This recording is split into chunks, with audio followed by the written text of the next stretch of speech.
103.3 KFR. It is Mark Frankhouse, and joining me today, a super special guest, somebody who wears multiple hats in the entertainment industry, DJ, actor, author as well. Efren Ramirez joining me. How's it going, man? Hey, what's up?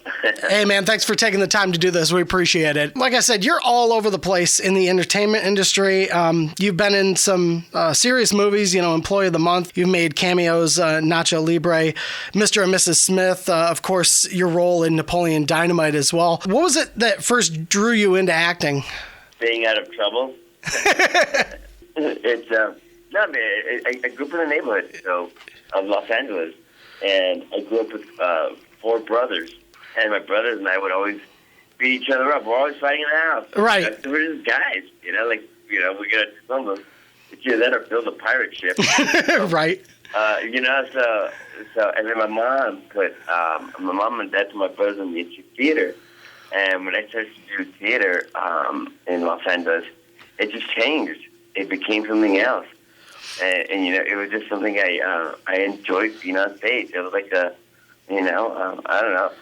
I was like a tomato with lines on my hands. It was just fun, So. That's awesome. And you're a pretty big Shakespeare guy too, so that seems to go hand in hand. Were you into like improv and stuff? Were you a fan of that as well in theater? Yeah. My friends and I, while I was going to college, I was part of an improv group, and we would actually go to Venice Beach, and on Venice Boulevard, the boardwalk. Oh yeah. You're able to do, you pay a permit, and you can do whatever you want. Basically, yeah. And we did some shows at the beach. It was like kind of cool, and.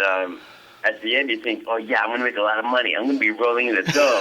And that day, you'd make $5. Right. So, and so the $5 was able to give me an In-N-Out hamburger, and I took the bus back home. Right. That was my life. It works when you're working on as an actor, whether you're doing a comedy or a drama, because you can find some moments where you need that. You need to humanize all the characters that you play on film. Yeah, absolutely. You were an actor well before your role in Napoleon Dynamite. How exactly did you get involved in on a professional level? I think it's my third year in college. Somebody, I was doing theater at the university, and somebody said, hey, why don't you really do this? And I go, I am. And they're like, no, seriously. As an actor, we have films. And I didn't know how to do that. I didn't know how to make that approach. But just because someone mentioned it to me, and I thought, maybe I could try it. Maybe I could do it. And I started to really investigate, going to different acting schools in Hollywood and in Santa Monica, and study acting. From studying improv to Viola Spolin to Michael Chekhov, Strasberg. The sense memory, effective memory, and you start to really study acting. And then I did a showcase in front of agents, and an agent saw me and said, well, we want to represent you and send you out to commercial auditions first and see what happens. And I said to book commercials, and moved on to TV shows. And it just got bigger and bigger and bigger. And I was like, wow, okay, I just asked myself that question. Can I do this? Right. And it did, and it happened. So you literally just set up an audition in front of agents, and that just domino effect, basically, in terms of your career. Yeah. Were you approached about that role in Napoleon Dynamite? Yeah, I was working on a show at the time. There were 2 shows I was working on. One on Fox was called Boston Public. Okay, yeah. And I was a high school student, and then I worked on that show called Even Stevens with Shia LaBeouf, and it was for Disney. And I was a bully in that show, and I was like, okay, so. I had to get a script with Napoleon Dynamite. We had an audition. I read the side, and I went, what is this?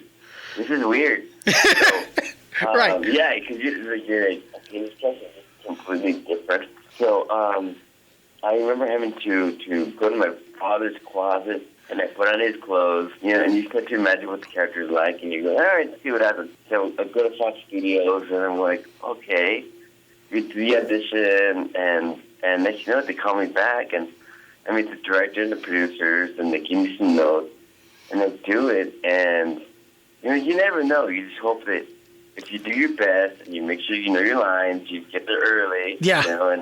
and you share some ideas of the character. That's all you can do. Next you know it, I'm flying to Preston, Idaho. Going to go shoot this movie as a lead role as a character. Character role. It's not. Wow, this is really happening. Yeah. Let's see what happens. So. That's kind of funny because you had mentioned when you were reading it, like, this is weird. Was that kind of like the mindset on the set as well? Because even my first time seeing the movie, I was like, this movie is so weird. And it took me, I had to watch it again because I was so thrown off by it. I'd never seen anything that was shot and just scripted like that before. It was such a unique film experience that, it's not really a surprise to me that it's become such a cult classic now. Is that kind of the mindset that you guys had at the time? Did you ever think, years down the line that, this movie would end up being this, major cult classic? No, our idea was to make a film and have a really good time and put something as my reel. So I could show all the directors and producers, like, look, I can act. So, you have, when you're making a movie, you have no idea what the results are going to be. And I somewhere in my gut, I just thought, like, this story's okay. What's this about? There's a movie that came out in the 70s called Midnight Cowboy. Yeah. With John Boyd and Dustin Hoffman, where these two characters are strangers to each other. They become best friends, and in that friendship, they help each other's dreams come true. And that's the same exact thing that happens with Pedro and Napoleon. Yeah. So, wow, I'm gonna try that. Let's see what happens. And that was the first time when I met the actor Uncle Rico, Jonathan Grice. Yeah. Who gave me really good advice as an actor and as a storyteller. And he's such a wonderful actor. And John Heder, who plays Napoleon, is a natural. So, and everybody who was on the set, mostly everyone knew each other. So when I came on board, I felt like, am I doing the right thing? I hope I don't mess this one up, Mm-hmm. And it was very welcoming, and because of that, we became such an immediate family. And that's cool. I think that's the very message of the movie itself is about that. It is about family, and that's why it resonates to everyone, to all families, because we go, as funny as it is, we all can relate to each character because we were once like them. It's funny you say that, too, because there's like a running joke in my family, not necessarily a joke, but my cousin Abby, her nickname is Pedro because of the film. And it's just like an inside family thing where the vote for Pedro thing has always stuck around, and that's been her nickname ever since she was little, which is, like I said, it's just funny that you say that because it absolutely, it resonated with them. And it seems like this role especially, it seems like a lot of doors were opening for you after it came out and had the success that it did. You continued your career. You were showing up on like Robot Chicken and American Dad and even Scrubs as well. That was wild. Yeah, I'm working on a series right now. Really? Called That's So Crazy, where I'm playing an astronaut, and I'm working with Luis Guzman and Sir Ben Kingsley and Jimmy Simpson and Jackie Weaver. It's just,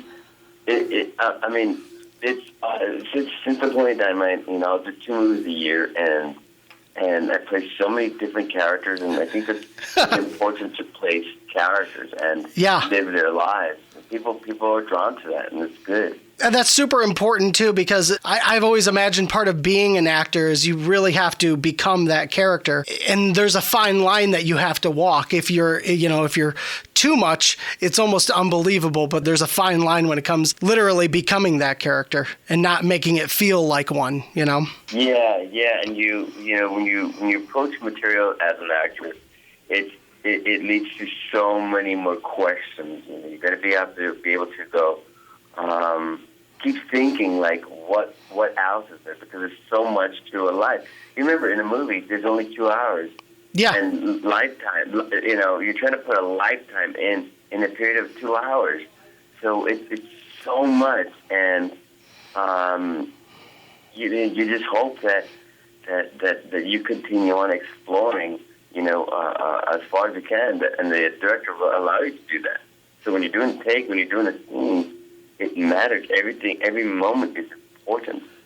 So yeah, Completely agree. I think that's the benefit to you playing so many roles in so many different films and in TV series. It's another thing that sets you apart, as well as you've also dipped into a lot of other entertainment avenues, which I totally vibe with, not only as a on-air DJ, but someone who's also writing my own book too. And the fact that you co-authored your book with Chris Barrett, it really interests me on a personal level. And you published it a while ago, but it's still relevant because it seems like a guide to achieving your goals, even if the odds are against you. I don't know. In between working in films, I go to high schools, I go to universities, and I talk to students all the time. And I like to connect with people because, one, it's important. Two, you find that we are all relatable. You find that we're all connected in such a way on having to figure out what life is about. Yeah. Even when I'm DJing, if I'm DJing at a big rave, it's a lot of the electro, dubstep, big room, big house music, and people want to feel that vibe and feel that energy. For sure. Don't go into a club. It's that you really want to feel like there's a mood that you create, and you want to be able to feel along with the people and go, hey, let's enjoy and experience all of this together. And that's the thing, I'm some guy who grew up in East LA in the projects. Yeah. And I didn't have anything. And, it was only that the ability of maybe getting my ass kicked, I don't know, but my parents having to say, we're going to give you this opportunity to be on stage in this theater and let's see what happens. Yeah. Let's just see what happens. And I'm just, I'm like everybody else, I just tried it. And I did something that I loved. And since then, if I'm able to be, as an adult now, to communicate with the younger generation and say, you know what, try it, see what happens. Whether you want to be an author, you want to be a director, you want to be a writer, an actor, a painter, a lawyer, whatever you want to be, try it, do it, see what happens. It seems like you would attribute that mindset and that mentality to having such a successful career that you have in everything that you've been able to do. Yeah, I've been lucky. I think part of it is luck, and part of it is shut up and do the hard work. No doubt. I have my backyard, and I'm sitting down in my house and I'm memorizing lines. If you get a script about 130 pages. You get 130 pages of lines to not only memorize, but to break down, to understand, to know the arcs and the conflicts. And you really got to do your work. And then, when you're done doing your homework, you go out and do a play. Yep. You do work. You do theater. And there's a lot of times I've made mistakes. They go action, and I'm like, oh, I don't know what I'm doing. Yeah, no doubt. Yeah, that happens, but it's okay. It's all a part of life. It's not necessarily, you're going to make mistakes along the way, but I feel if you're continuing to evolve, not only as a person, but your mentality and your mindset, what kind of person are you today? Keeping your mind open to new ideas and new thought patterns and, taking other people into consideration and lowering the ego level and heightening the personality level. I think it speaks a lot to a lot of people. And I imagine that's tough in an industry where it's just go, go, go all the time, where it can be consuming, but it seems like you've got a pretty good grasp on all that. I hope so. Well, I haven't heard much terrible things about you, so I think you're doing pretty well. Oh, good. Are there any things that you haven't done in your career that you've been maybe thinking of dabbling in on? Well, in the industry, I said to work as an actor, and I go, how much further can I get? From commercials to TV shows to movies. And now from an actor, I've become an actor-writer and actor-writer-producer. Okay. Where you really invest in the project that you're creating. So I'm working along with studios now and going, all right, I want to tell my own stories. And it's a bigger risk. And, I want to be able to share a story that I love and that, how would the audience feel about the stories that I tell. Yeah. And the most important thing is that they're relatable, that they're filled with love, they're filled with curiosity, and they're filled with growth. And it takes a lot of critical thinking. It's not easy. Yeah. But you gotta again shut up, sit down, and read a lot. I know actors who are just remarkable, and I'm like, hey man, I just finished this book, and it took me about a month. They're like, dude, we read a book one a week. They go, oh, okay, all right, I'll get to that level. Yeah, eventually. Readers, yeah. That's wild. I know, because even having ADD as a kid, it was so hard for me to read. But there were certain things that caught my attention, helped stabilize my mind. Like Calvin and Hobbes was a huge thing that it really sucked me in, and I was like, I just end up reading the whole book. Well, then you kind of take that and you're like, okay, now let's do it with something that doesn't have pictures to it. And yeah, some people have the patience for that, some don't. But luckily, that's changed over the years for me as well. This is a pretty interesting thing that you're doing with your co-stars from Napoleon Dynamite. You're doing a live tour showing and Q&A as well. Yeah. Now, this is sweet. You guys took off on Wednesday. You took to the skies, and you're in Kalamazoo tonight. Yeah. And I've actually been to Kalamazoo before. I did a Comic-Con, and I didn't know how the results are going to be. And then there's such huge fans of Napoleon Dynamite, and I would see families at a Comic-Con festival, and they're like, wow. And they're like, dude, you're Pedro, can I hug you? I'm like, yes, hi. Right. And so it's really great to see that, and to be able to do this tour going all over the country and screening the Napoleon Dynamite where families can sit together and watch it on the big screen. And then meet us, and then see us, and then hear our stories from making a movie.